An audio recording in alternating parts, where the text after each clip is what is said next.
What's up mga ka-idol? Nandito na naman ang inyong ka-idol nagbabalik. So ayun na nga mga ka-idol, una sa lahat, maligayang bagong taon po sa inyong lahat mga ka-idol. Una sa lahat, nais ko po sana kayong kumustahin. Kumusta po kayong lahat mga ka-idol? Sabay po nating salubungin ang panibagong pag-asa, panibagong taon mga ka-idol. Kung bago ka pa lang sa aking channel, ay huwag mong kalimutang mag-subscribe mga ka-idol. So ayun na nga, isang support naman po dyan mga ka-idol.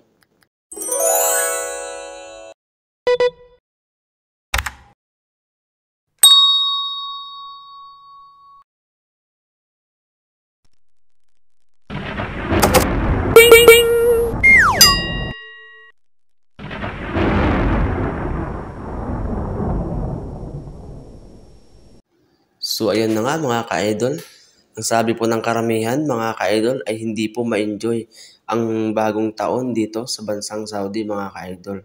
So ayun na nga mga ka-idol, yan po ang ating topic ngayon mga ka-idol at yan po ang ating pag-uusapan ngayon mga ka-idol. So ayun na nga mga ka-idol, simulan na natin to mga ka-idol. Let's do this mga dude!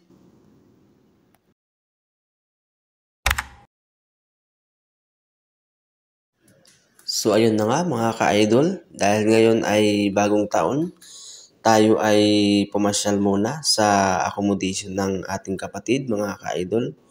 So ayun na nga mga ka-idol, unang-una pa lang, pagpasok ko pa lamang dito sa gate mga ka-idol, ay nadatnang ko tong ginagawa nilang, piniprepare nilang mga ka-idol.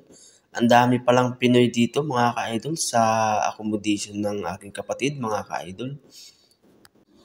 At ayun na nga, dahil sila ay may konting selebrasyon mga ka-idol at tayo rin po ay nadamay na rin po mga ka-idol at tayo na rin po ay nakikain na rin po tayo mga ka-idol.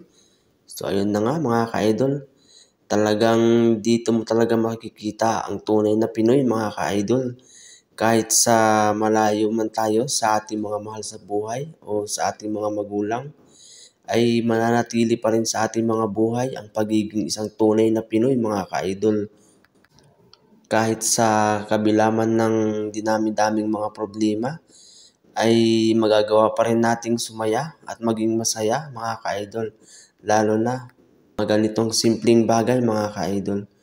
So ayun na nga mga ka-idol, talagang kahit saang sulok man ng mundo ang ating mga ka-OFW ay talagang laging masaya at nakangiti mga ka-idol.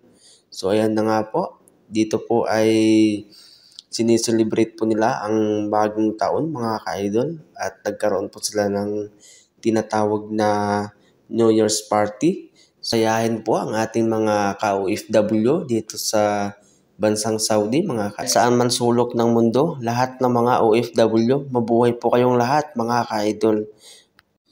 Nakakatuwa lang mga ka-idol kasi kahit saang lugar tayo mapadpad, mananatili tayong matatag at makikita natin sa mga mukha ng isang tunay na Pinoy na masayahin mga ka-idol.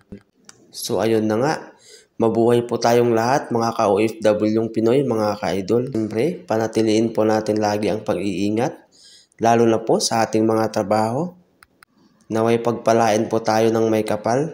At ayun na nga, Happy New Year's mga ka-idol sa inyong lahat. At maligayang bagong taon, welcome 2024.